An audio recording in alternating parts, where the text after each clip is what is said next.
ٹھیک ہے، خیریت سے ہیں؟ اللہ تعالیٰ کے احسان، آپ سنائیں کیسے ہیں؟ خیریت سے ہیں آپ؟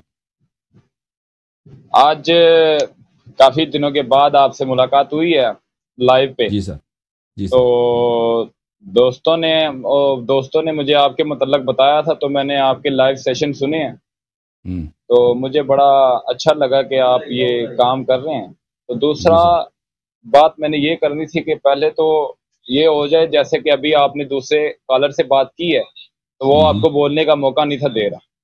جی سر. تو ہماری طرف سے آپ کو پورا موقع ملے گا بات کرنے کا، اور جب جی ہم سر. بولیں گے تو آپ نے نہیں ٹوکنا ہمیں. اچھی بات.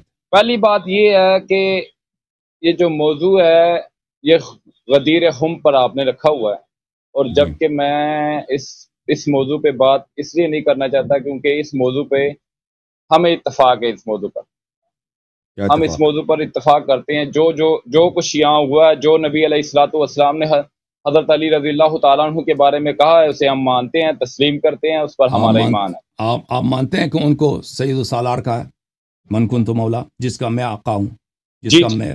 جی بالکل. جی بالکل مانتا ہوں، من کنتم مولا فہذا علی مولا. ہم بالکل اس چیز کو مانتے ہیں، یہ صحیح سند سے ثابت ہے اور تو متواتر ہے. تو کون تو مجھے بتاؤ، اگر جس کا جی مولا پیغمبر صلی اللہ علیہ وسلم، یعنی جس کا آقا اور جس کا پیشوا پیغمبر صلی اللہ علیہ وسلم ہے، اس کا آقا اور پیشوا علی علیہ السلام ہے، تو ابو بکر تو غلام بنے نا جی علی علیہ السلام کے، کیونکہ آقا اگر علی علیہ اصل السلام میں ہے تو نا ابو بکر غلام بنے نا، عمر بھی غلام بنے، عثمان بھی غلام بنے. کہ جو بھی شخص پیغمبر کا غلام ہے وہ علی علیہ السلام کا بھی غلام ہے. اگر آپ اتفاق کرتے ہیں تو پھر آپ نے اقرار کیا ابو بکر، عمر، عثمان، یہ لوگ امیر المؤمنین علی بن ابی طالب علیہ السلام کے غلام تھے، شرعی لحاظ سے اللہ کے وحی سے، پیغمبر صلی اللہ علیہ وسلم کے حدیث سے آپ نے اعتراف کیا، تو آپ اس کو مانتے ہیں؟ جی بالکل مانتا ہوں، لیکن ختم اس بات، میں ایک الحمدللہ، آپ کوئی اختلاف ہی نہیں رہا پھر تو. بعد میں اختلاف یہاں سے پیدا ہوتا ہے کہ آپ لوگ اس سے تنزن غلامی کا ایک لفظ دیتے ہیں، تنزن کہتے ہیں، لیکن ہم تنزن نہیں کہتے. ہم یہ کہتے ہیں کہ تمام صحابہ سے افضل حضرت علی رضی اللہ تعالیٰ عنہ اس لیے ہیں کہ وہ اہل بیت سے ہیں. وہ اگر ایک اہل دلیل ہے. بیت کو میری بات سنیں نا، جی میں نے سر، آپ جی کی سر. سنی بات. اہل بیت کو اگر بیچ میں سے نکال دیا جائے اور صحابہ پر بات آ جائے تو صحابہ میں سے سب سے افضل حضرت ابو بکر صدیق رضی اللہ تعالیٰ عنہ ہیں. لیکن اہل بیت میں ہونے کی وجہ سے حضرت علی رضی اللہ تعالیٰ عنہ تمام اصحاب میں سے سب سے افضل ہیں. اچھا، وہ دوسرا جو میرا موقف تھا وہ میں آپ سے بتانا چاہتا ہوں تاکہ مختصر سے وقت میں بات کو پورا مکمل کر دیا جائے. وہ اس سے میرا پہلے موقف اس سے آپ پہلے کا. کہ آپ اس سے پہلے کہ آپ دوسرا موضوع لے کے آئے نا، ایک شخص کو جی رسول پاک صلی اللہ علیہ وسلم نے اس کے متعلق کہا کہ جس کا میں مولا ہوں. مولا سے کیا مراد ہے؟ آقا، یعنی جس کا حق اطاعت ہے.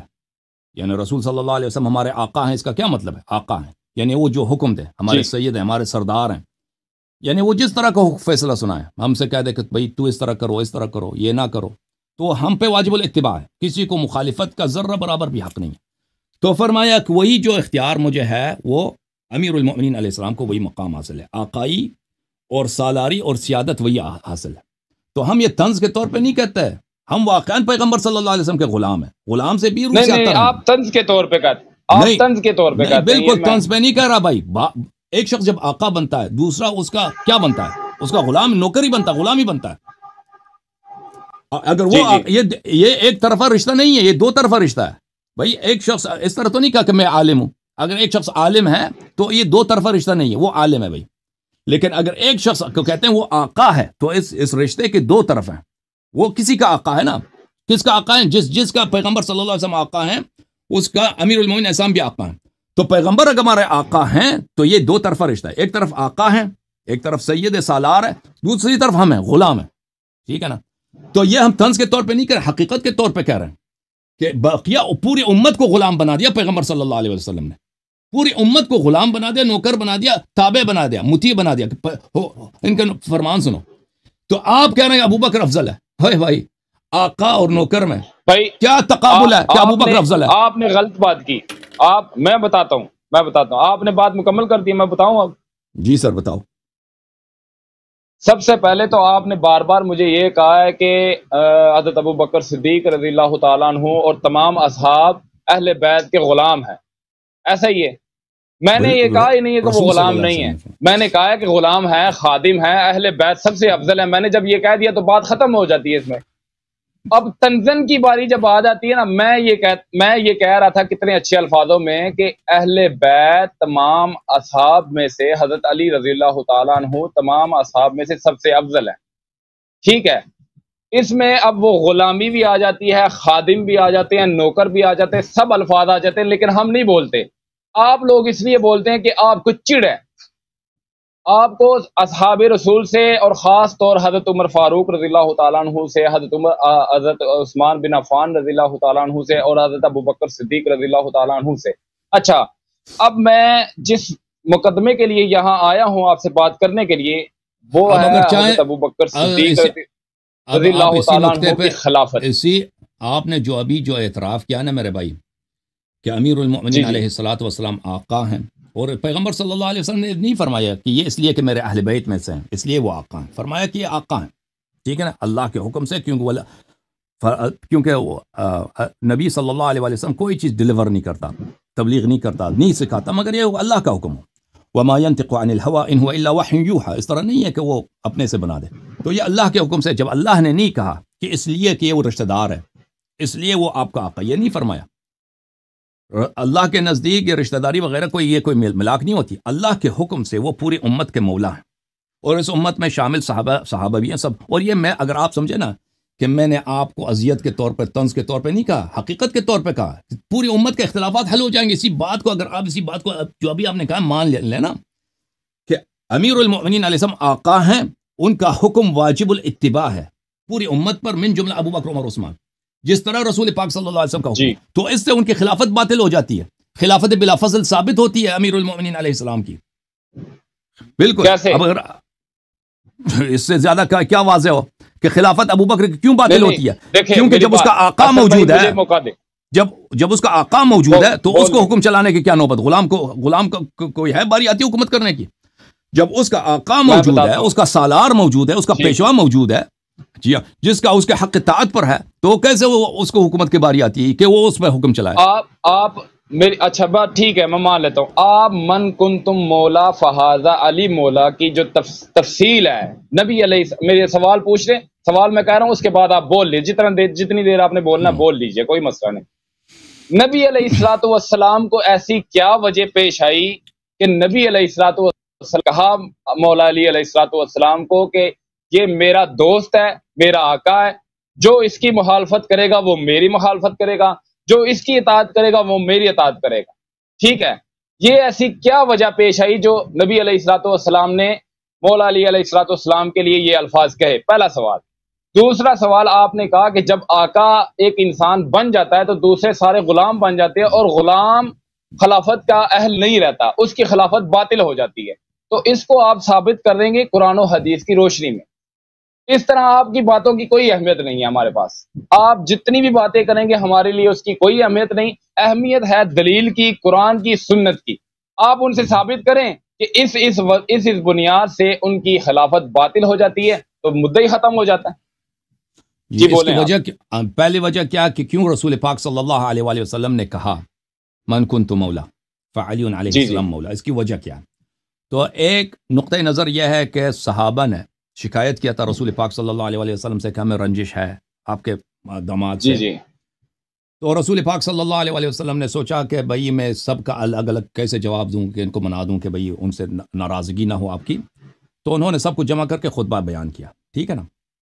یہ ایک نقطہ نظر ہے، اور یہ نقطہ نظر کاملاً جھوٹ ہے، یہ نقطہ نظر پوری دنیا میں پھیلی ہوئی ہے، شرق میں جائیں، غرب میں جائیں، انگلش میں، عربی میں، اردو میں، بنگالی میں، ہندی میں، افریقہ میں، عرب میں، عجم میں، پاکستان میں، اسی جھوٹ کو پھیلایا ہوا ہے۔ اس کی ایک حدیث بھی نہیں ہے، ایک حدیث بھی نہیں ہے، کسی صحابی کا قول بھی نہیں ہے، کسی تابعی کا بھی قول نہیں ہے، یہ ایک جھوٹ ہے جو بعد میں بنائی گئی ہے کہ وجہ صدور خطبہ غدیر کیا ہے کہ صحابہ نے شکوہ کیا تھا، ٹھیک ہے نا؟ آپ نے پوچھا نا، شاید آپ کے ذہن میں یہی بات ہے، تو یہ وجہ بالکل جھوٹ ہے۔ آپ کے پاس ایک ضعیف حدیث بھی نہیں ہے، صحیح حدیث تو چھوڑیں، ضعیف حدیث بھی نہیں ہے کہ رسول پاک صلی اللہ علیہ وسلم نے اس لیے غدیر قوم میں یہ اعلان فرمایا تھا کہ صحابہ نے شکایت کی تھی، ایک ضعیف حدیث بھی نہیں ہے، ٹھیک ہے نا؟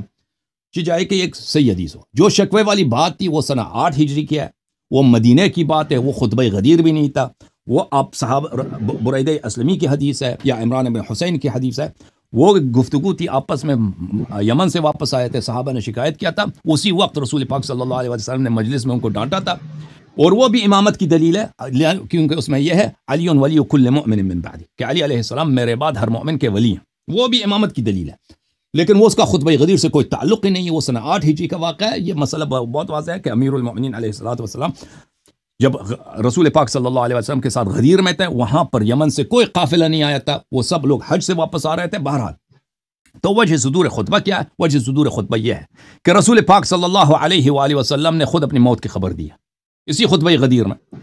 خطبہ غدیر میں یہ مسلم میں موجود ہے، صحیح مسلم میں، یوشک ان یاتی رسول ربی فاجیب، کہ بہت قریب ہے کہ فرشتہ مرگ ملک الموت اللہ کی جانب سے آئے گا اور میں مر جاؤں گا۔ تو یہ واضح بات ہے کہ ان کی وفات کے فوراً بعد امامت کی ضرورت ہے، کہ امت کی لیڈرشپ کس کے ہاتھ میں ہو۔ اس کے علاوہ آپ کے ہاں متعدد کتب میں موجود ہے کہ اللہ کی جانب سے یہ حکم آیا، یا ایھا الرسول بلغ ما انزل الیک من ربک وان لم تفعل فما بلغت رسالته واللہ یعصمک من الناس ان اللہ لا یہدی القوم الکافرین۔ اللہ نے کا حکم آیا کہ اے رسول تبلیغ کیجئے، تبلیغ کی۔ اور در منثور میں یہ اسی آیت کے ذیل میں عبداللہ ابن مسعود کا قول ہے کہ ہم اس آیت کو اس طرح پڑھتے تھے رسول پاک صلی اللہ علیہ وسلم کے زمانے میں، یا ایھا الرسول بلغ ما انزل الیک من ربک فی علی، وہ بات جو ہم نے علی علیہ السلام کے متعلق آپ پہ نازل کی ہے، آیت کو ہم اسی طرح پڑھتے تھے، اس کو آپ تبلیغ کیجئے، تبلیغ کیجئے۔ تو یہ آیت وجہ صدور خطبہ کیا؟ اللہ کی جانب سے حکم، یہ رسول پاک صلی اللہ علیہ وسلم کی وفات سے 2 مہینے پہلے کی بات ہے، اور انہوں نے اپنی حجۃ الوداع اسی لیے کہتے ہیں کہ وہ مرنے لگے تھے، وفات پانے لگے تھے، اور لازمی بات ہے کہ وہ دنیا سے جب جا رہے ہیں تو ان کے بعد خلافت اور ان کے بعد جانشینی اور ان کے بعد امت کا پیشوا کون ہوگا، یہ انہوں نے تعین کرنا تھا، یہ تعین کر لی، یہ میں نے بتا دیا۔ اب آپ کہتے ہیں نا، دوسرا سوال آپ کا یہ تھا کہ اس سے ابوبکر عمر کی خلافت کیسے باطل ہوتی ہے حدیث غدیر سے۔ واضح بات ہے بھائی، جب آپ نے مان لیا میرے عزیز، میرے بھائی، سوال آپ کا کتنا عجیب ہے، جب آپ نے خود اعتراف کیا کہ مولا کا مطلب ہے سید، مولا کا مطلب ہے آقا، مولا کا مطلب ہے پیشوا، آپ نے ابھی کہا، اب میں نے تو آپ سے پوچھا بھی تھا نا، مولا کا مطلب دوست بھی ہے، مولا میں نے تو مانا ہے، میں نے تو اس چیز سے انکار ہی نہیں کیا، میں تو مان رہا ہوں اس چیز کو۔ ابھی آپ نے جب شروع میں کہا تھا، آپ نے کہا تھا کہ ہم حدیث غدیر پہ بالکل آپ سے اتفاق کرتے ہیں، میں نے آپ سے پوچھا تھا کہ آپ مولا کے معنی کو مانتے ہیں؟ جی ابھی بھی میں کہہ رہا ہوں کہ میں اتفاق سالار ہے، آقا ہے، پیشوا ہے، تو آپ نے خود کہا کہ میں مانتا ہوں۔ جب رسول پاک صلی اللہ علیہ وسلم نے کہا ہے کہ جس کا میں آقا ہوں، جس کا میں پیشوا ہوں، جس پہ میرا فرمان چلتا ہے، امیر المؤمنین علیہ السلام اس کا آقا ہے، اس پر امیر المؤمنین علیہ السلام کا فرمان چلتا ہے، واجب الاتباع ہے۔ تو اس میں سب آ جاتے ہیں بھائی، آپ یا جو بھی مسلمان ہے، جو بھی اس امت سے ہے، جو بھی کلمہ گو ہے نا، کافر وغیرہ تو نہیں مانتے پیغمبر کو صلی اللہ علیہ وسلم کو، لیکن کافر کا بھی مولا پیغمبر ہے، کافر کا بھی آقا ہے، لیکن وہ مانتے نہیں۔ لیکن اس امت میں کم از کم جتنے لوگ مانتے ہیں نا، ان میں سب صحابہ آ جاتے ہیں، اس میں عشرہ مبشرہ آ جاتے ہیں، اس میں خلفاء آ جاتے ہیں، ابوبکر عمر عثمان آ جاتے ہیں، ان کا آقا پیغمبر ہے، رسول پاک صلی اللہ علیہ وسلم کا فرمان ان پہ واجب الاتباع ہے، اسی لیے امیر المؤمنین علیہ السلام کا فرمان منہ بمو ان پہ واجب الاتباع ہے۔ اس لیے ثابت ہو گیا کہ ابوبکر کا امام کون ہے، یہ میں دل آزاری کے طور پہ نہیں کر رہا بھائی صاحب، یہ رسول صلی اللہ علیہ وسلم کا کلام کا مطلب یہی نص صریح ہے کہ رسول صلی اللہ علیہ وآلہ وسلم جس طرح آقا ہیں، مولا ہیں، اسی طرح امیر المؤمنین علیہ السلام آقا و مولا ہیں، پیشوا ہیں۔ تو ابوبکر عمر کا کام ہے کہ ان کے اتباع کریں، ان کو خلیفہ نہیں بنایا پیغمبر نے، امیر المؤمنین علیہ السلام کو امام بنائے، مولا بنایا، پیشوا بنایا، تو ان کی خلافت بالکل باطل ہو جاتی ہے، بالکل جب ایک شخص کو، جب رسول پاک صلی اللہ علیہ وسلم نے ایک شخص کو پوری امت کا آقا بنا دیا ہے، تو کوئی دوسرا بغیر نسخ کے کیسے آقا بن سکتا ہے، کیسے امام بن سکتا ہے؟ اس کا آقا موجود ہے، اس کا پیشوا موجود ہے، تو لازمی بات ہے اتباع اسی کی کرنی، اس کی خلافت باطل ہے۔ جی سر پہلی تو بات یہ ہے کہ آپ کوشش کریں کہ یار لمبی تقریر نہ کریں، مختصر سا جواب دیں، لمبی تقریر نہ کریں، آپ کی بہت مہربانی ہوگی، کیونکہ تھوڑے سے وقت میں بہت سی چیزیں بیان کرنی، بڑی مہربانی ہوگی آپ جی۔ آپ نے ابھی اپنے جو آپ نے باتیں کی ہیں اس میں آپ نے ایک بات کہی ہے کہ نبی علیہ الصلوۃ والسلام نے امامت کا اشارہ حضرت امیر المومنین مولا علی علیہ الصلوۃ والسلام کی طرف کیا تو وہ خلیفہ ہیں، ایسا ہی ہے؟ مولا کہا ہے، جی ہاں، حق اطاعت واجب کی ان کی، جی بالکل ایسا ہی ہے۔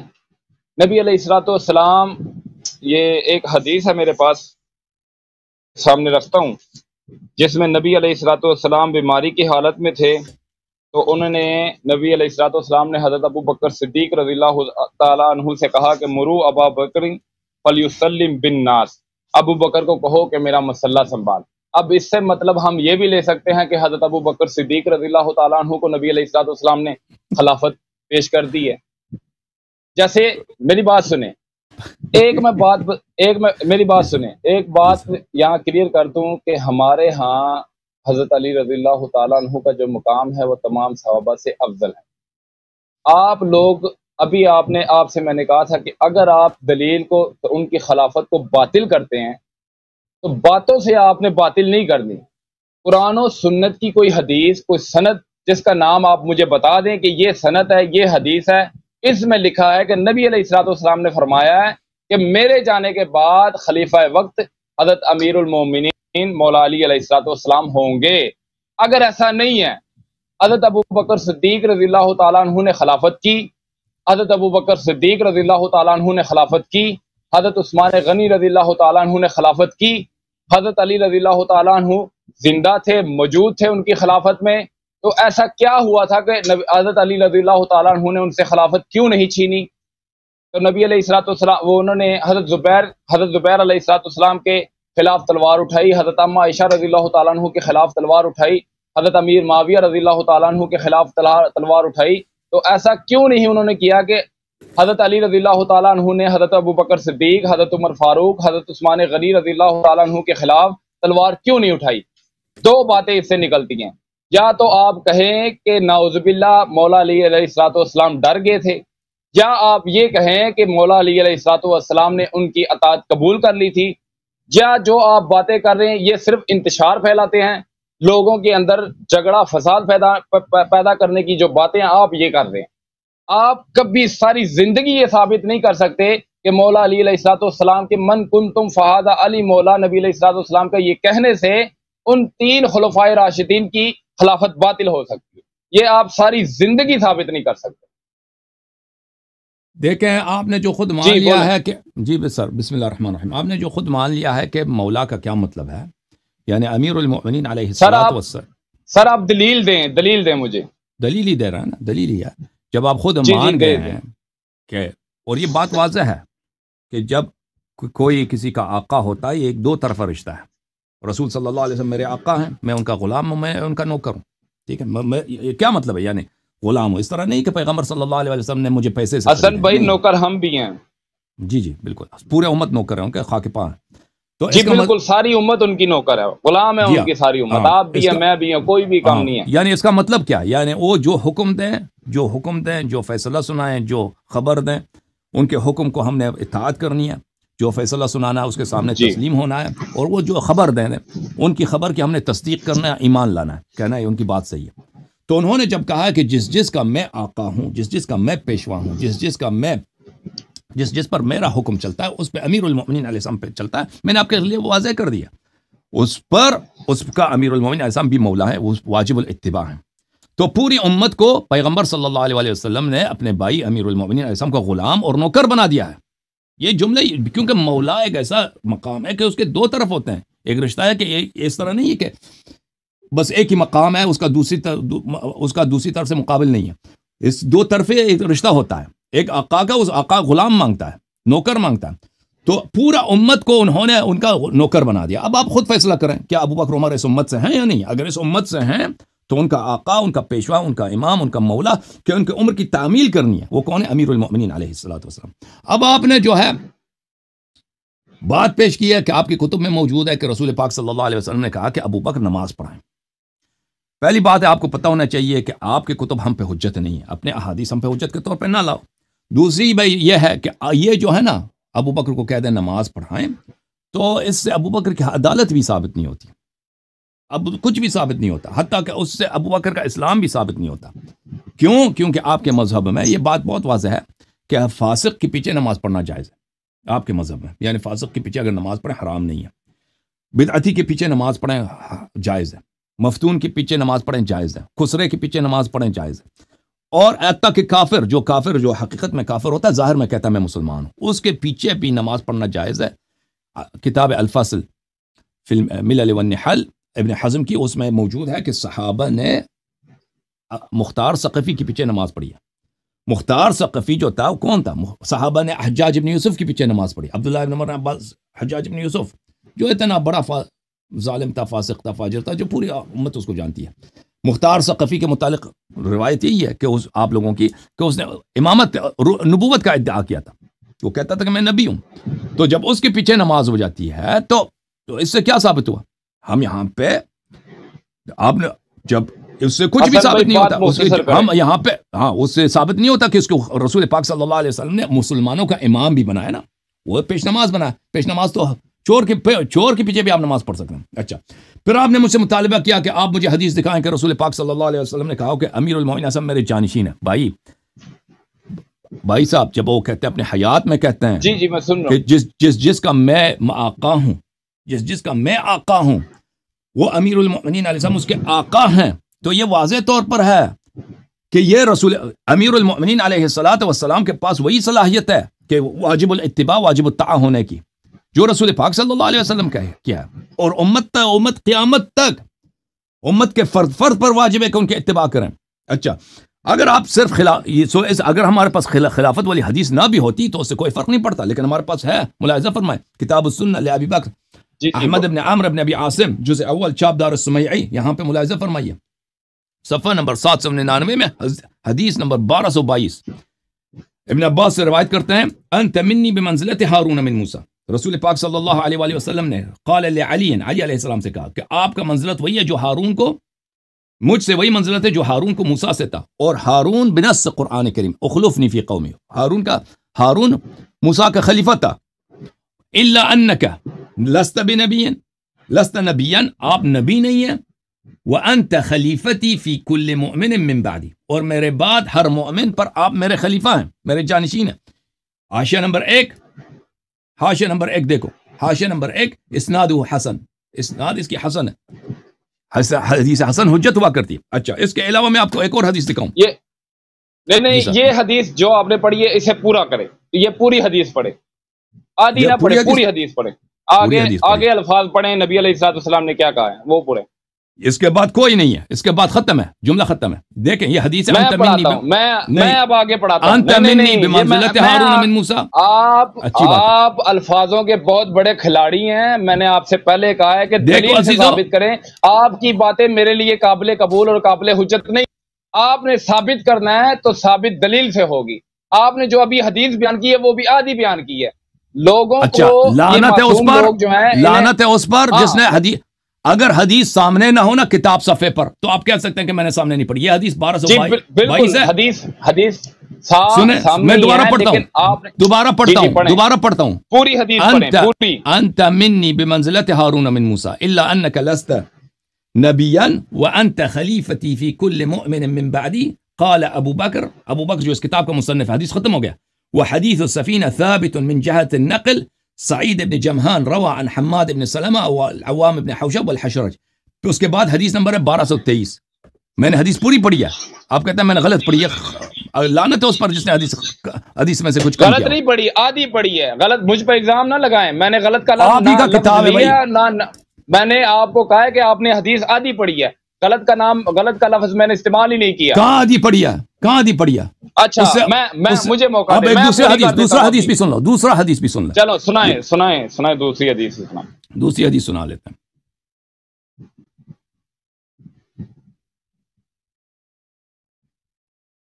جی بھائی سنائیں دوسری حدیث۔ جی ایک کتاب ہے المصنف فی الاحادیث والآثار، جز نمبر 6، ابن ابی شیبہ کوفی جو بخاری اور مسلم کے استاد ہیں، ان کی کتاب ہے، چھاپ دار التاج، کتاب چھپیا سن 1989 میں، حدیث نمبر 31679 میں، صفحہ نمبر کیا ہے؟ صفحہ نمبر ہے 309 میں۔ عن زید بن ثابت قال رسول اللہ صلی اللہ علیہ وآلہ وسلم انی تارک فیکم الخلیفتین، میں تمہارے درمیان دو جانشین کو چھوڑ کے جا رہا ہوں اپنے بعد، کتاب اللہ و عطرتی، ایک کتاب اللہ اور دوسری میرے عطرت کون ہے؟ اہل بیتی، وَإِنَّهُمَا لَن يَفْتَرِقَا حَتَّى يَرِدَ عَلَيَّ الْحَوْض، اور یہ ایک دوسرے سے کبھی الگ نہیں ہوں گے، قرآن عطرت سے، عطرت قرآن سے، جب تک یہ حوض کوثر پہ مجھ پہ وارد نہ ہو جائیں۔ اچھا، آپ کے خدمت میں عرض کریں اسی حدیث کو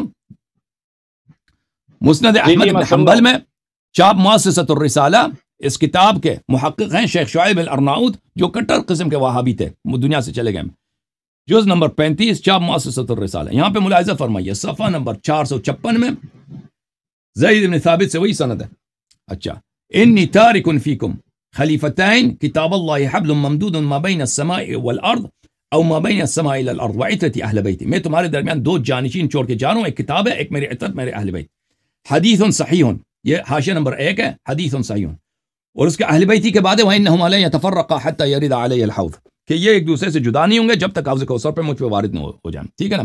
پھر اسی کتاب میں صفحہ نمبر 512 میں زید بن ثابت سے روایت کرتے ہیں قال رسول اللہ صلی اللہ علیہ وآلہ انی تارک فیکم، میں تمہارے درمیان چھوڑ کے جا رہا ہوں، یہ تو وصیت ہے، چھوڑ کے جا رہا ہوں، دنیا سے جا رہا ہوں چھوڑ کے، یہ وصیت ہے. امت ان کے بعد کیا کرے، یہ وصیت آپ اور میرے لیے. خلیفتین، دو جانشین، کتاب اللہ اور اہل بیت. وَإِنَّهُمَا لَن يَتَفَرَّقَا حَتَّى يَرِدَ عَلَيَّ الْحَوْض جَمِيعًا، حاشیہ نمبر 2 حدیث صحیح، یہ حدیث بھی صحیح ہے. اوکے، تو آپ لفظ من کنت مولا جو ہے یہ جو ہے واضح ہے، اس کی وجوب طاعت پر کہ یہ امت کے امام. آپ نے بول لیا، آپ نے جو حدیثیں بیان کی خلیفہ بھی بتا دیا، مجھے آپ بولنے دیں، میں آپ کو بتاتا ہوں. بسم اللہ میں بتاتا ہوں. پہلی حدیث آپ نے بیان کی جس میں آپ نے کہا ہے کہ وہ حدیث آپ نے جو پہلی جو دوسری حدیثیں آپ نے بیان کی ہیں کہ میں اور میرے عطر، یعنی کہ آپ نے کہا ہے کہ اہل بیت. یہاں پہ میں نے آج تک ساری زندگی نبی علیہ الصلوۃ والسلام سے صرف یہی سنا ہے کہ میں کتاب اللہ اور اپنی سنت تمہارے لیے چھوڑ کے جا رہا ہوں، اسے مضبوطی سے تھام لو. اور آپ نے وہ کتاب اللہ اور میری سنت کی جگہ میں آپ نے اہل بیت ڈال دیا. ٹھیک ہے، اب آپ نے جی آپ نے بولا ہے وہ کتاب میں نہیں ہے، میں 100% شور ہوں کہ وہ اس کتاب میں نہیں ہے. اصل میں آپ نے وہ جو پہلی حدیث بیان کی تھی کہ میرا اور تمہارا تعلق ایسا ہے جیسے ہارون کا موسیٰ کے ساتھ، ایسا ہی ہے جیتا یہ عبارت تھا. جی. اب دوسری وہ پوری حدیث میں آپ بیان کر دیتا ہوں. میں نے آپ کو پہلے کہا کہ آپ لفظوں کے بہت بڑے کھلاڑی ہیں، یہ معصوم لوگوں کو ورغلانے کا آپ نے ٹھیکہ لیا ہوا ہے، بڑا اچھا. میں آپ کو اب بتاتا ہوں کہ وہ پوری حدیث کیا ہے. نبی علیہ الصلوۃ والسلام نے فرمایا کہ علی تمہاری میرے ساتھ نسبت ایسی ہے جیسے ہارون کی موسیٰ علیہ الصلوۃ والسلام کے ساتھ، مگر میرے بعد کوئی نبی نہیں ہوگا. اس سے مراد آگے جو حدیث کی باتیں ہیں نا وہ آپ لوگوں کو نہیں بتاتے. نبی علیہ الصلوۃ والسلام نے فرمایا جس طرح یہودیوں نے حضرت عیسیٰ علیہ الصلوۃ والسلام پر لعن طعن کی، ان کی والدہ پر لعن طعن کی، اور جس طرح وہ جہنم میں گئے ان لعن طعن کی وجہ سے، اور جس طرح عیسائیوں نے حضرت عیسیٰ علیہ الصلوۃ والسلام کو اللہ کی جگہ یا اللہ کا بیٹا بنا دیا، وہ بھی گمراہ ہوئے.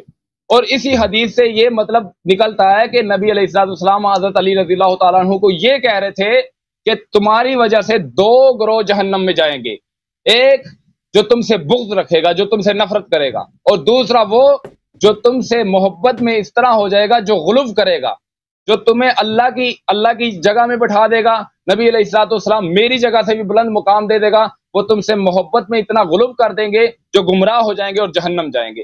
یہ پوری حدیث ہے جو آپ لوگوں کو بیان نہیں کرتے. اور دوسری بات جو آپ نے بار بار ایک چیز مجھے بتائی ہے کہ حضرت ابو بکر صدیق رضی اللہ تعالیٰ عنہ اور حضرت عمر فاروق رضی اللہ تعالیٰ عنہ، حضرت عثمان بن عفان رضی اللہ تعالیٰ عنہ کی خلافت باطل ہے. حضرت ابو بکر صدیق رضی اللہ تعالیٰ عنہ کی خلافت ہمارے ہاں قابل قبول ہے اور قابل حجت ہے، اور جو صحیح سند سے ثابت بھی ہے. اور جیسا کہ آپ نے کہا ہے کہ میں آپ کی کتابوں کو نہیں مانتا، ایسے ہی بولا آپ نے حسن بھائی. آپ کے احادیث ہم پہ حجت نہیں ہے. جی ہاں، مطلب مانتے نہیں نا، حجت کا استعمال نہ کریں. آپ کہیں کہ میں مانتا ہی نہیں ہوں، ایسے نہیں مانتا جو اگر صحیح حدیث نہیں ہے نہیں صحیح حدیث نہیں کہ میں نے آپ کو پہلے کہا ہے کہ آپ لفظوں کے جادوگر نہ بنے میرے ساتھ. میں نے آپ کو کہا ہے کہ آپ ہماری احادیث کی کتب کو مانتے ہیں یا نہیں مانتے، یہ بتائیں. ان میں سے جو اہل بیت علیہ السلام کے مذہب کے موافق حدیث ہیں، اہل بیت علیہ السلام کے مذہب میں ان کی تائید ہے تو ان کو مانتے ہیں، باقی کو نہیں مانتے. وہ کیوں نہیں مانتے؟ کیونکہ رسول پاک صلی اللہ علیہ وسلم نے ابھی آپ کے سامنے میں نے پیش کیا ہے نا کہ رسول پاک صلی اللہ علیہ وسلم نے صحیح حدیث میں فرمایا کہ میں اپنے بعد 2 جانشین چھوڑ کے جا رہا ہوں، خلیفتین، ایک کتاب اللہ جی ایک کتاب اللہ اور ایک میری عطرت میری اہل بیت. آپ نے کہا کہ آپ نے زندگی ساری سنی ہے کتاب اللہ و سنتی، تو یہ یاد رکھیں میرے بھائی کہ یہ حدیث کتاب اللہ و سنتی نہ کتاب بخاری میں ہے، نہ مسلم میں ہے، نہ مسند احمد بن حنبل میں ہے، نہ کتاب اللہ آپ کا بلا کرے، نہ کتاب سنن ترمذی میں ہے، نہ سنن نسائی میں ہے، نہ سنن ابی داود میں ہے، نہ سنن ابن ماجہ قزوینی میں ہے، صحاح میں کسی میں نہیں ہے. یہ صرف ضعیف اسانید کے ساتھ آپ کے کتب میں موجود ہے. جو صحیح حدیث ہے صحیح سند کے ساتھ موجود ہے کتاب اللہ و عطرت اہل بیتی ہے، اور یہ حجت ہے آپ پر، یہ آپ پہ حجت. اچھا. اور سنت جو ہے اچھا. سنت جو ہے رسول پاک صلی اللہ علیہ وسلم کی جانشین نہیں بن سکتا. سب جانتے ہیں سنت جو ہے رسول پاک صلی اللہ علیہ وسلم فرد ہیں، وہ امر کرتے ہیں، وہ نہیں کرتے ہیں، وہ دکھاتے ہیں. سنت فرد نہیں ہے، سنت اقوال ہے، افعال ہے، ان کے جو لوگوں کے حافظے میں. سنت کچھ غلط ہیں، سنت کچھ ضعیف ہیں، سنت کچھ مردود ہے، سنت کچھ ان میں سے اس میں جھوٹی بھی ہو سکتی ہے. تو سنت کبھی رسول پاک صلی اللہ علیہ وسلم کی جگہ نہیں لے سکتی. ان کی جگہ ایک فرد ہونی چاہیے، اور وہ فرد اہل بیت طاہرین علیہم الصلوۃ والسلام ہے. ٹھیک ہے نا؟ تو جانشین جو ہے اہل بیت علیہ السلام. تو ہم کیوں نہیں مانتے آپ کے وہ احادیث جن کے اہل بیت علیہ السلام نے تائید نہیں کیا، اسی لیے نہیں مانتے کہ جانشین پیغمبر کا کون ہے؟ اہل بیت علیہ السلام. آپ کی کتاب سے ثابت کیا، آپ بھی یہی کریں، آپ بھی یہی کریں. وہ احادیث جن کے اہل بیت علیہ السلام نے تائید نہیں کیا آپ ان کو چھوڑ دیں، کیونکہ آپ کے مذہب سے ہم نے ثابت کر دیا کہ پیغمبر صلی اللہ علیہ وسلم کا جانشین کون ہے؟ اہل بیت علیہ السلام، امیر المؤمنین علیہ السلام. یہ آپ نے اپنی طرف سے ثابت کیا ہے، یہ آپ کی نہ کتب میں لکھا ہے، اور جو آپ نے یہ آپ نے مجھے حوالہ دیا ہے اس کتب کا کہ اس کتاب میں لکھا ہے، اس کتاب میں بھی ایسا نہیں لکھا ہوگا، مجھے پتا ہے. اسی ہر طرف یہی بات لکھی ہوئی ہے کہ میں یہاں سے جا رہا ہوں، میرے قرآن اور میری سنت پر عمل کرتے رہنا، اسے مضبوطی سے تھام لو، تم گمراہ نہیں ہوگے. یہی لکھا ہے، اہل بیت کا لفظ نہیں لکھا ہوا. اچھا، عمار بن یاسر نہیں لکھا جو ابھی حدیث آ جائے. اچھا میری بات سنیں نا، آپ نے بول دیا، پھر آپ میری بات میں نہ بولیں. ابھی جو میں نے احادیث دکھائی ہے وہ آپ سمجھتے ہیں کہ میں نے کتاب میں گڑبڑ کیا؟ میں نے کتاب مثلا چھپوا دیا. ہاں آپ نے کیا ہے، کوئی مسئلہ نہیں. اب میری بات سنیں. اگر بعد میں آپ نے چیک کیا اور یہ آپ کے کتب میں سے نکل آیا صحیح، میں دوبارہ لائیو پہ آؤں گا، میں دوبارہ لائیو پہ آؤں گا اور آپ سے معذرت کروں گا، لائیو پہ آ کے معذرت. ابھی میں آپ سے کہہ دیتا ہوں میرے بھائی کہ یہ جو حدیث کتاب اللہ و سنتی ہے، میں نے ایک دو دفعہ پھر کہتا ہوں کہ یہ نہ بخاری میں ہے، نہ مسلم میں ہے، نہ ترمذی میں ہے، نہ نسائی میں ہے، نہ مسند احمد بن حنبل میں ہے، نہ کتاب سنن ابن ماجہ میں ہے، اور نہ بھائی کس ان میں نہیں ہے. یہ سب صحیح، صرف صحیح ضعیف حدیث ہے، ضعیف سند کے ساتھ ہے. جو صحیح حدیث ہے متواتر ہے وہ ثقلین ہے اور خلیفتین ہے. ٹھیک ہے نا؟ اور اگر میں نے کتاب میں میں نے ہیرا پھیری کی ہو ایک حرف کی، تو میں ادھر آ جائیں، آپ وہ مجھے دکھائیں، تو میں یہاں پہ اپنا نام چینج کروں گا، حسن اللہ عریہ، اس کو میرا نام ادھر یہاں پہ غلام معاویہ رکھ دینا. اوکے. اچھا میری بات سنیں. سب سے پہلے پچھلی نشست میں آپ کی ایک چشتی سلسلے سے ایک عالمی دین سے ان کے ہوئی ہے، جس میں آپ نے کہا تھا کہ کوئی ابو بکر صدیق رضی اللہ تعالیٰ عنہ کی خلافت ثابت کرے یا ان کا ایمان ثابت کرے. تو میں اپنا نام، جس طرح ابھی آپ نے بڑے درلے کے ساتھ کہا ہے نا کہ میں اپنا نام غلام معاویہ رکھوں گا، اس میں آپ نے ان کے بیٹے کا نام لیا غلام یزید رکھوں گا، ایسا ہی ہے کہا ہے کہ نہیں آپ نے؟ اسلام ثابت کریں، وہ کوئی عالم آ جائے نا ان کے ساتھ بات ہوگی، وہ آپ کے ساتھ تو نہیں ہوئی نا. تو سر میں ثابت کروں گا نا. حضرت عمار رضی اللہ تعالیٰ عنہ آپ کی نظر میں کیا حیثیت رکھتے ہیں؟ ایک صحابی ہیں، ایک اچھے صحابی. کیسے مطلب؟ تھوڑا وضاحت سے بتائے نا. ایک اچھے صحابی ہیں، شیعہ تھے، اچھے صحابی تھے، رافضی تھے. شیعہ تھے، اچھے صحابی تھے. اچھا، ان سے اگر ثابت کر دوں تو دکھائیں بھائی، دکھائیں. نہیں، ان سے اگر ثابت کر دو تو اپنا نام غلام یزید رکھیں گے. چلیں ٹھیک ہے، آ جائیں دلیل لے کے آئیں نا، صحیح دلیل لے کے آئیں جو ثابت ہو جائے. تو عمار سے لے کے آئیں، کسی بھی سے وہ ثابت ہو جائے. اصل میں دلیل لے بھی آؤں تب آپ نے کہنا کہ یہ آپ کی کتب کی ہم نہیں مانتے سے. تو بھائی پھر ثابت تو آپ پڑھو، دلیل پڑھو، ہم دیکھتے ہیں آپ کی دلیل کیا ہے بھائی. چلیں ٹھیک ہے، میں بھی پڑھنے لگا ہوں دلیل. حضرت علی رضی اللہ تعالی عنہ نے، یہ بخاری کی حدیث ہے، ٹھیک ہے؟ اوکے. بخاری کی حدیث ہے 1700 حدیث نمبر. جب طلحہ زبیر اور عائشہ رضی اللہ تعالی عنہم بصرہ کی طرف روانہ ہوئے تو علی رضی اللہ تعالی عنہ نے عمار بن یاسر اور حسن کس کتاب میں آپ نے بات بخاری صحیح بخاری 7100 جب تک میری بات مکمل نہ ہو تو مجھے ٹوکنا نہیں بیچ نکال لیں آپ بسم اللہ جب طلحہ زبیر اور عائشہ رضی اللہ تعالی عنہم بصرہ کی طرف روانہ ہوئے تو علی رضی اللہ تعالی عنہ حضرت علی رضی اللہ تعالی عنہ نے عمار بن یاسر اور حسن ابن علی رضی اللہ تعالی عنہما کو بھیجا یہ دونوں بزرگ ہمارے پاس کوفہ آئے اور منبر پر چڑھے حسن بن علی رضی اللہ تعالی عنہما منبر کے اوپر سب سے اونچی جگہ تھے اور عمار بن یاسر رضی اللہ تعالی عنہ سے نیچے تھے پھر ہم ان کے پاس جمع ہو گئے اور میں نے عمار رضی اللہ تعالی عنہ کے یہ کہتے سنا کہ عائشہ رضی اللہ تعالی عنہ بصرہ گئی ہیں اور خدا کی قسم وہ دنیا اور آخرت میں تمہاری وہ دنیا اور آخرت میں نبی کی پاک بیوی ہیں لیکن اللہ تبارک و تعالیٰ نے تمہیں آزمایا ہے تاکہ جان لو کہ تم اس کے لیے اطاعت کرتے ہو یا حضرت عائشہ رضی اللہ تعالیٰ عنہ کی اچھا یہ اب ہو گئی حضرت عائشہ رضی اللہ تعالیٰ عنہ کی مسلمان اور ایمان ثابت کرنے والے حضرت عمار بن یاسر رضی اللہ تعالیٰ عنہ تھے ٹھیک ہے جو آپ کے لیے بہت زیادہ نیک صحابی تھے ہمارے لیے بھی ہیں اس میں کوئی شک نہیں اب جب کہ حضرت عائشہ رضی اللہ تعالیٰ عنہ مومنین ہو گئی ہیں اور مسلمان ہو گئی ہیں آپ پہلے مانتے نہیں تھے اب مانیں گے انشاءاللہ اب یہ حضرت عائشہ رضی اللہ تعالیٰ عنہ سے ایک حدیث ہے بخاری کی 2009 ٹھیک ہے رسول اللہ صلی اللہ علیہ وسلم نے فرمایا جس دن رمضان کے راتوں میں بیدار رہ کر نماز تراویح پڑھی اور ایمان اور ثواب کی نیت کے ساتھ اس کے اگلے تمام گناہ معاف ہو جائیں گے ابن شہاب نے بیان کیا کہ پھر نبی کریم صلی اللہ علیہ وسلم وفات ہو گئے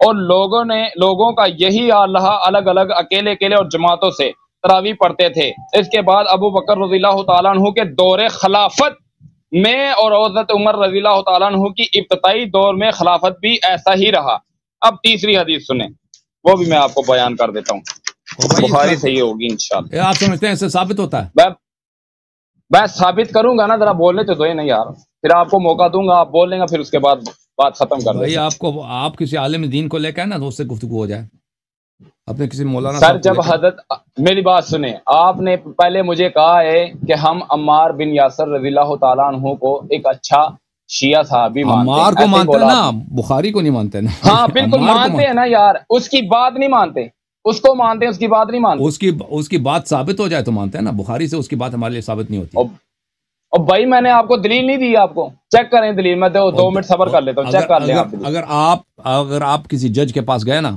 اور آپ نے کہا کہ فلانا گاڑی میری ہے وہ فلانا گھر میرا ہے تو آپ نے وہ جج نے کہا کہ دلیل لے کے آؤ آپ نے ایک ایسے دلیل لے کے آئے وہ جج اس کو قبول نہیں کرتا جج کہتا ہے یہ نقلی دلیل ہے تو یہ نقلی ڈاکیومنٹ ہے تو اسے آپ نے ثابت کیا کچھ سر میں نے آپ سے ثابت کیا آپ نے اپنی زبان سے کہا ہے کہ عمار بن یاسر رضی اللہ تعالیٰ عنہ ایک نیک اور شیعہ صحابی تھے ایسے ہی بولا نا آپ نے اور سر آپ نے کہا تو ہے نا حسن بھائی عمار تو صحیح ہے نا حسن بھائی میں نے پہلے عمار ادھر ہیں جی میری بات سنیں عمار کی بات الفاظوں کے کھلاڑی نہ بنے آپ میں نے آپ سے کہا ہے کہ میں آپ کو بھی بولنے کا ٹائم دوں گا مجھے بھی بولنے کا ٹائم دے آپ نے اپنے الفاظ اپنی زبان سے کہا ہے کہ عمار بن یاسر رضی اللہ تعالیٰ عنہ اچھے اور نیک اور شیعہ صحابی تھے ایسا ہی بولا نا آپ نے جب وہ ان کو مانتے ہیں ان کی باتوں کو نہیں مانتے آپ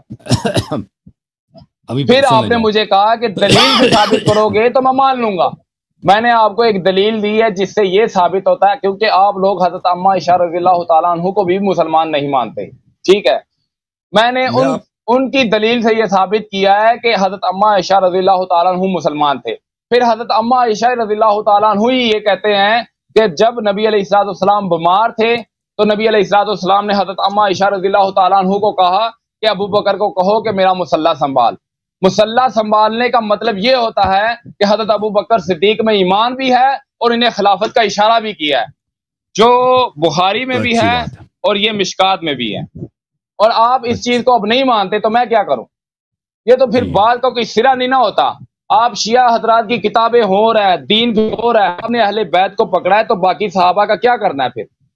انہوں نے ان کے ساتھ زندگی گزاری ہے، ان کے ساتھ عمریں گزاری ہیں. میں نے آپ سے پہلے یہ کہا تھا کہ حضرت علی رضی اللہ تعالیٰ عنہ کے دور میں جب خلافت انہیں ملی تو انہوں نے ان سے کیوں نہیں چھینی؟ ابھی سن لو تم وہ خلافت. نہیں میری بات سنیں، باقی میری بات سنیں حسن بھائی، میں آپ کو بولنے کا ٹائم دیتا ہوں، اس کے بعد آپ بولیں. میں نے آپ سے کہا تھا کہ حضرت ابو بکر صدیق رضی اللہ تعالیٰ عنہ، عمر فاروق، عثمان تعالیٰ عنہ کو خلافت ملی، اب باطل ہے. تو جب باطل تھی تو نبی علیہ السلام، حضرت علی رضی اللہ تعالیٰ عنہ، حضرت عمر فاروق رضی اللہ تعالیٰ عنہ کی عمر میں چیف جسٹس رہے. حضرت ابو بکر صدیق رضی اللہ تعالیٰ عنہ کی حضرت ابو بکر صدیق رضی اللہ تعالیٰ عنہ کی خلافت میں بھی چیف جسٹس رہے. انہوں نے، میرا سوال یہ آپ سے بنتا ہے کہ انہوں نے ان سے یہ خلافت کیوں نہیں چھینی، جبکہ آپ کہہ رہے ہیں کہ خلافت کے حقدار وہ ہیں کیونکہ نبی علیہ السلام نے کہہ دیا آقا ہیں، مولا ہیں، سب کچھ ہیں. اس حدیث کو ہم مانتے ہیں، لیکن اس کا مطلب آپ غلط نکالتے ہیں. آپ سے بس یہ میں پوچھنا چاہتا ہوں کہ آپ دو لفظ بولیں، دو الفاظ، یا علی علیہ السلام نعوذ باللہ من ذالک ڈر گئے تھے، انہیں مجبوراً ان کی ابتداء کرنی پڑی، ان کی اطاعت کرنی پڑی، یا کوئی اور ایسا معاملہ نہیں ہوا تو آپ پھر جھوٹے ہیں، میں سچا ہوں. جی بولیں، آپ تقریر نہیں کرنی، مختصر سی بات کرنی آپ. جی آپ میرے بھائی مجھے بتائیں کہ پیغمبر صلی اللہ علیہ وسلم افضل تھے یا علی علیہ السلام افضل تھے؟ نبی علیہ السلام. تو نبی کریم صلی اللہ علیہ وسلم جب مکے میں ہیں، ٹھیک ہے نا، مکے میں ہیں، وہاں پہ بتوں کی پوجا ہو رہی ہے. خانہ کعبہ اتنا شریف مقام ہے، خانہ کعبہ کے اندر، اس کے اوپر، اس چھت پہ، ادھر دیوار وغیرہ سب بتیں 300 سے زیادہ بت وہاں پہ تھے، لوگ پوجا کرتے تھے، ٹھیک ہے نا. تو نبی کریم صلی اللہ علیہ وآلہ وسلم وہاں پہ کیوں انہوں نے تلوار اٹھا کے ان کو منع نہیں کیا؟ کیا وہ ڈر گئے تھے؟ پھر رات کی تاریکی میں انہوں نے اپنی بچی کو، اپنی بیٹی، ان کے بیوی تو کوئی نہیں تھی اس زمانے میں، بیوی وفات ہو چکی تھی حضرت خدیجہ رضی اللہ تعالیٰ عنہ سلام اللہ علیہ. اپنی بیٹی جو ان کی چھوٹی بچی ہے، ان کو کفار کے درمیان چھوڑ کے اپنے بستر پہ امیر المؤمنین علیہ السلام کو سلا کے خود رات کی تاریکی میں چلے گئے غار میں، ٹھیک ہے نا. وہاں پہ 3-4 دن غار میں رہے، پھر وہاں سے آرام سے کسی کو پتہ نہ چلے چپ کے چلے گئے مدینہ منور. تو وہاں پر آپ مجھے بتائیں پیغمبر صلی اللہ علیہ وسلم کیا ڈر گئے تھے؟ اپنی زندگی پہ ڈر رہے تھے؟ بتاؤں ابھی بتا، سوال ختم ہو تو بتا دینا. وہاں پر انہوں نے تلوار کیوں نہیں اٹھایا؟ بھائی کہہ دیتے کہ بھائی یہ سب تمہارے خدائیں سب باطل ہیں، تلوار اٹھا دیتے، بتوں کو گرا دیتے بھائی، اور کہتے ہیں جو بھائی یہاں پہ مقابلہ کریں گے، بھائی یا مرنا یا جینا ہے. وہاں چھوڑ کے کیوں ہے؟ بچی کو بھی چھوڑ دیا، رات کی تاریکی میں وہ غار میں چھپ جانا، ادھر سے مدینے چلے جانا. بھائی یہ بتا دینا بھائی، اب یا تو کفار حق پہ ہیں یا رسول صلی اللہ علیہ وسلم ڈر گئے، ٹھیک ہے نا. چلے میں بتا دیتا ہوں. جیسے میں نے آپ سے پہلے کہا تھا کہ آپ لفظوں کے بہت بڑے جادوگر ہیں، لوگوں کو یہاں ایسے لفظوں میں گھیر لیتے ہیں نا، وہ انسان جو ہے نا، جو سامنے آپ کا مخالف ہوتا ہے، وہ پریشان ہوتا ہے کہ یار میں اس کو اب کیا جواب دوں. حسن بھائی آپ میری بات سمجھے نہیں. آپ نے بڑے اچھے طریقے سے یہ کہہ دیا ہے کہ نبی علیہ السلام وہ کفار تھے، تو انہیں مکے میں جب انہوں نے بت رکھے تھے، ان سے وہ انہوں نے بت نہیں ہٹائے تو کیا وہ ڈر گئے تھے؟ آپ مجھے یہ بتائیں بعد میں انہوں نے فتح مکہ کیوں کیا؟ ایک سوال. دوسرا سوال، بعد کی بات نہیں، اس وقت کی بات کر رہا ہوں نا، اس وقت کی بات کر رہا ہوں نا. ہاں میں بتا رہا ہوں نا، میں اسی مقابلہ کیوں نہیں کیا؟ اسی بات پہ میں حضرت علی رضی اللہ تعالیٰ عنہ کی طرف آؤں گا. آپ کی اسی بات سے میں حضرت علی رضی اللہ تعالیٰ عنہ کی طرف سے آؤں گا، ٹھیک ہے؟ صحیح ہے. اب آپ 3 منٹ بات کریں، اب دوسرے لوگ بہت انتظار کر رہے ہیں، 3 منٹ بات ختم کریں پھر میں اگلا کال لوں. ٹھیک ہے 3 میں مختصری بات کرتا ہوں، آپ تقریر کرتے ہیں، میں نہیں کرتا. آپ نے کہا ہے کہ وہ ڈر گئے تھے. میں نے آپ سے بہت سادہ سا آسان سا سوال پوچھا ہے، آپ مجھ سے نہ پوچھیں. یہ مقدمہ آپ کا ہے، ہمارا نہیں ہے. ہم یہ نہیں کہتے کہ حضرت علی رضی اللہ تعالیٰ عنہ پہلے خلیفہ تھے، دوسرے وہ تھے، تیسرے وہ تھے، چوتھے یہ تھے. آپ کا یہ مقدمہ ہمارا نہیں. میں آپ کے کسی سوال کا جواب دے نہیں ہوں، آپ میرے سوال کے جواب دیں، کیونکہ یہ مقدمہ آپ لوگوں کا، ہمارا نہیں ہے. ہم حضرت ابو بکر صدیق رضی اللہ تعالیٰ عنہ کو خلیفہ اول مانتے ہیں. خلیفہ 4 جو ہے نا، ہم حضرت علی رضی اللہ تعالیٰ عنہ کو مانتے ہیں. میں نے آپ سے ایک سادہ سا سوال پوچھا ہے کہ مجھے یہ بتائیں کہ حضرت علی رضی اللہ تعالیٰ عنہ نعوذ باللہ لالچ میں آ گئے تھے کہ جو انہوں نے ان کے دور خلافت میں چیف جسٹس تعینات کیے تو انہوں نے قبول کیا، اور یا حضرت علی رضی اللہ تعالیٰ عنہ ڈر گئے تھے نعوذ باللہ من ذالک؟ 2 سوال 2 لفظوں میں. اگر ایسا نہیں ہے تو مجھے پھر یہ بتائیں کہ حضرت امیر معاویہ رضی اللہ تعالیٰ عنہ کی خلاف تلوار اٹھانے کی ایسی کیا وجہ پیش آئی؟ اس وقت انہوں نے یہ جرت کیوں کی تلوار اٹھانے کی، نعوذ باللہ؟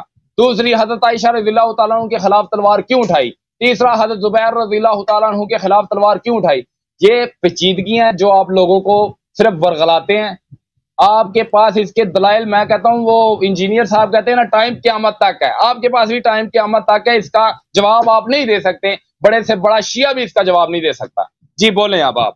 اوکے، تھینک یو سر، بہت مہربانی. آپ جواب آن لائن سن لیں، اب دوسروں کی باری ہے. تھینک یو میرے بھائی، بہت شکریہ آپ کی تشریف آوری کا. Thank you. جواب اس کا یہ ہے کہ امیر المؤمنین علیہ الصلوۃ والسلام نے ابو بکر سے عمر کے خلاف کیوں تلوار نہیں اٹھایا؟ اس لیے اسی وجہ سے کہ رسول پاک صلی اللہ علیہ وسلم جب مکے میں تھے تو کفار مکہ کے خلاف انہوں نے تلوار نہیں اٹھایا. جب مدینہ آئے تو انہوں نے تلوار اٹھایا. تو ایسی کون سی بات ہے؟ مکہ میں تلوار نہیں اٹھا رہے بھائی، مدینہ جب آ رہے ہیں تو تلوار اٹھا رہے ہیں. ابو سفیان کے قافلے بھائی ان کو اٹھا کے لے کے جا رہے ہیں اور وہاں پہ جہاد کا حکم دے رہے ہیں. مکے میں کوئی جہاد کا حکم نہیں دے رہے. وجہ کیا ہے؟ وجہ اس کی یہ ہے کہ جب تک وہ مکے میں تھے ان کے پاس کوئی اتنا طاقت نہیں تھا، ان کے پاس کوئی اتنے نہیں تھا، لشکر نہیں تھا، لوگ اتنے پاس نہیں تھے کہ ان کے کفار کا مقابلہ ہو سکے. اگر مکے میں رسول پاک صلی اللہ علیہ وآلہ وسلم تلوار اٹھاتے اور وہاں پر کہتے کہ بھئی میں نے یا تو شہید ہونا ہے یا میں یہاں پہ کفار کا خاتمہ کرنا ہے، تو وہاں پر وہ خود بھی شہید ہو جاتے پر اسلام بھی ختم ہوتا. اسلام بھی ختم ہوتا. اگر رسول پاک صلی اللہ علیہ وآلہ وسلم مکے میں تلوار اٹھاتے نا کہ میں مکے کے بتوں کو گرا دوں گا، یہ کروں گا، تو وہ خود بھی شہید ہو جاتے. پھر وہاں پہ وہی کا بھی انقطاع ہوتا، پھر اسلام، نماز، روزہ سب کچھ ختم ہو جاتا. تو یہ ان کی حکمت تھی کہ انہوں نے انتظار کیا. پھر بعد میں جب ان کے انصار بنے تو انہوں نے ان کے خلاف جہاد کیا. امیر المؤمنین علیہ الصلوۃ والسلام رسول پاک صلی اللہ علیہ وسلم کے وفات کے بعد بالکل اکیلے تھے. ان کا ساتھی کوئی نہیں تھا. صحابہ نے ساتھ چھوڑ دیا تھا، صحابہ نے ان کے ساتھ بے وفائی اور غداری کی ہے، تو انہوں نے تلوار نہیں اٹھایا. اور جب عثمان کے قتل کے بعد صحابہ اور تابعین اور بہت سارے مسلمان سب ان کے پاس آ گئے کہ آپ سے بیعت کریں گے. اب ان کے پاس خلافت بھی ہے، حکومت بھی ہے، لشکر بھی ہے.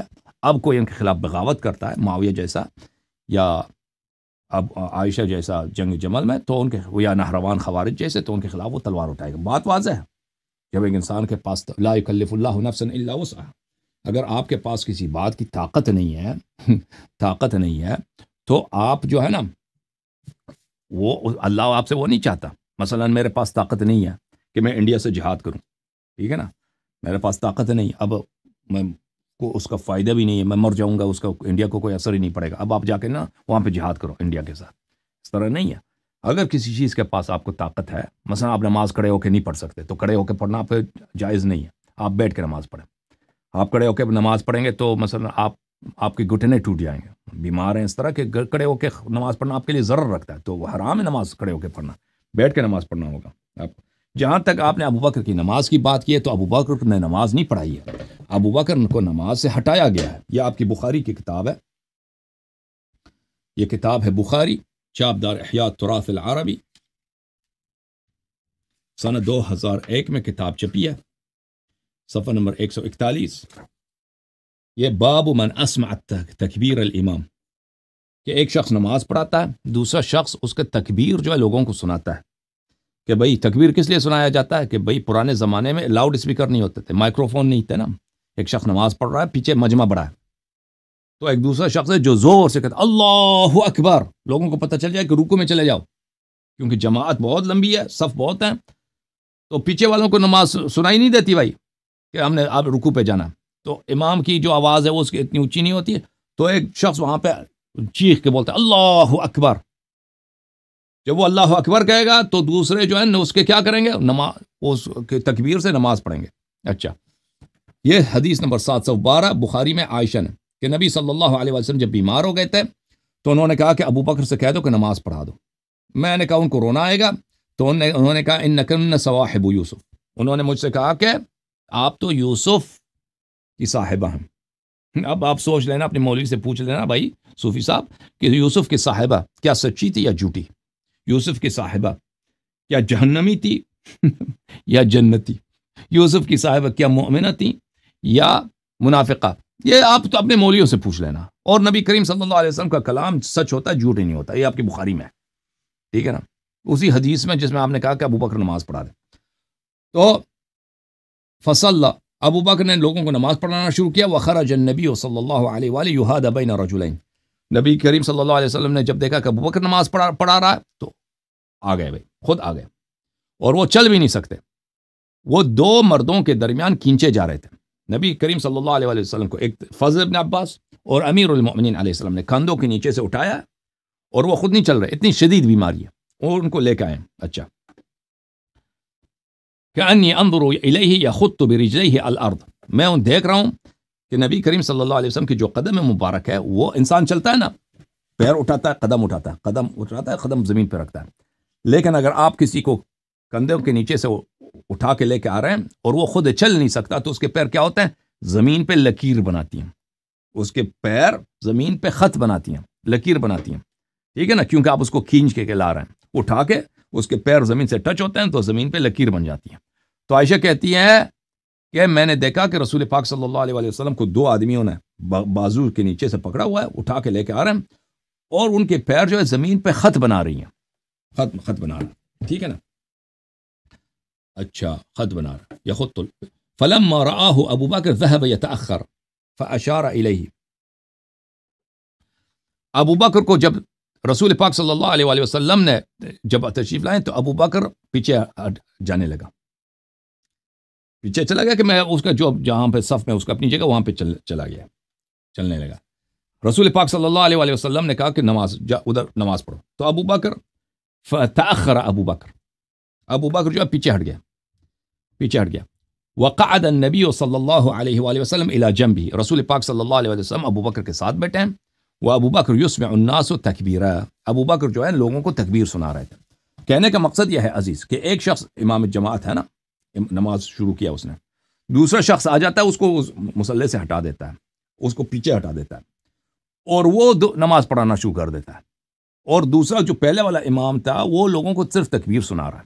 تو اب مجھے بتاؤ کہ ابو بکر کو نماز سے ہٹایا گیا ہے امامت جماعت سے، یا اس کو نماز پہ نصب کیا گیا؟ اگر ابو بکر کی نماز صحیح ہوتی نا، امامت صحیح ہوتی، تو اتنی شدید بیماری میں کہ چل بھی نہیں سکتا، رسول پاک صلی اللہ علیہ وسلم پیر کھینچے جا رہے ہیں، وہ خود نہ آتے، اور پھر ابو بکر نے جو نماز پڑھائی ہے نا، رسول پاک صلی اللہ علیہ وسلم اس کو ہٹا کر خود نماز پڑھائیں، ابو بکر صرف تکبیر سنا رہا ہے، ٹھیک ہے نا، اس طرح نہیں ہوتا، اوکے، یہ آپ کی اپنی کتب سے ہے۔ اور پھر اگر واقعاً رسول پاک صلی اللہ علیہ وسلم نے حکم دیا ہوتا کہ تم ابو بکر کو بولو نماز پڑھو، اگر واقعاً حکم ایسا تھا، تو پر کیا وجہ ہے کہ رسول پاک صلی اللہ علیہ وسلم نے عائشہ کو گالی دیا اور کہا کہ تو صاحبہ یوسف ہے، ٹھیک ہے نا، ایک شخص نے اس نے حکم کی تعمیل کی ہے، ابو بکر کو بولو نماز پڑھو، ابو بکر نماز پڑھا رہا ہے، تو صاحبہ یوسف ہے، اتنا سخت شدید جملے کہ یوسف والی عورتیں جو ہیں نا، وہ جو نبی اللہ یوسف کی دشمن تھیں، اتنے سخت جملے، جو فاجر فاسقہ عورتیں، دنیا طلب عورتیں، سازش کرنے والی عورتیں۔ تو یہ کس لیے بولا؟ اسی لیے بولا ہے کہ رسول پاک صلی اللہ علیہ وسلم نے ابو بکر کو نماز کا نہیں بولا تھا، خود عائشہ نے بولا ہے، عائشہ نے بولا اپنی طرف سے، اور تب ہی رسول پاک صلی اللہ علیہ وسلم نے کہا کہ تو یوسف والی ہے۔ اور اگر واقعاً امر کرتا کہ تو نماز پڑھا دے، پھر اس کو نماز سے نہیں ہٹاتے کہ پھر تو نماز نہیں پڑھا سکتا، اوکے۔